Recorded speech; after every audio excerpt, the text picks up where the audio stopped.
Начало суда. Братья и сестры, вновь представьте. Знаете, когда вы приходите в суд, там сидит судья, там шериф или кто-то еще с наручниками на поясе. Все они стоят там.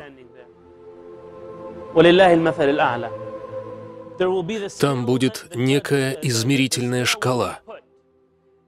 И хранители адского пламени придут с цепями и тоже встанут там. И все человечество также будет стоять там. Умма пророка Мухаммада, саллаллаху алейхи вассалям, первая община, которую будут судить.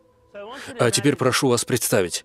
Вообразите, задняя часть этой, так сказать, комнаты — это место, где расположится трон. И община Мухаммада, алейхиссаляту вассалям, будет рассыпана здесь и там. Умма Мухаммада, тебя, нас, всех призовут на суд. И пророк Мухаммад, саллаллаху алейхи вассалям, поведет нас к трону. Представьте себе такую картину. Он идет, саллаллаху алейхи вассалям, а все человечество стоит по сторонам, расступаясь, словно воды океана перед кораблем. И за ним идем мы, с высоко поднятыми головами. И все вокруг смотрят на нас. Наши руки, наши ноги сияют от омовения.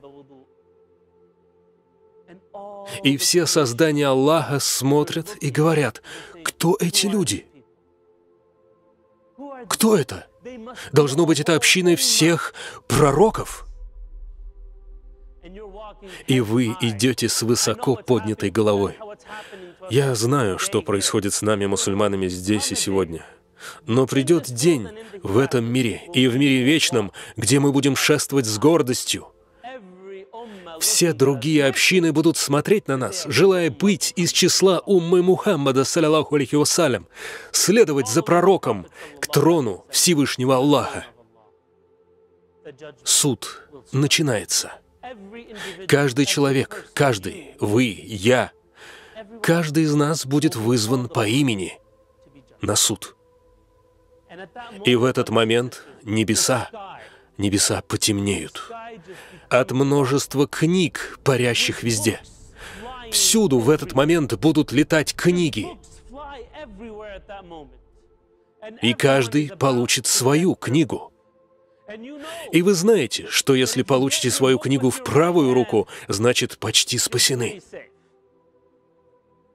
Но если вы получите ее в левую руку, то наоборот. Так что некоторые люди попытаются спрятать левую руку за спину, чтобы таким образом не оставить книги выбора, только правую руку. В аяте говорится: одни люди получат свою книгу в правую руку, другие же получат ее за спиной. Она прилетит прямиком в их левую руку. Братья и сестры, я прошу вас остановиться на мгновение и открыть свою книгу. Уделите минуту, закройте глаза. Это табель успеваемости, которую вы ждали. Откройте. Откройте его. Откройте книгу ваших деяний. Прямо сейчас. Взгляните на ее страницы. Полистайте их. Каждая страница, каждое слово, каждая мельчайшая частица всего содеянного вами там. Абсолютно все.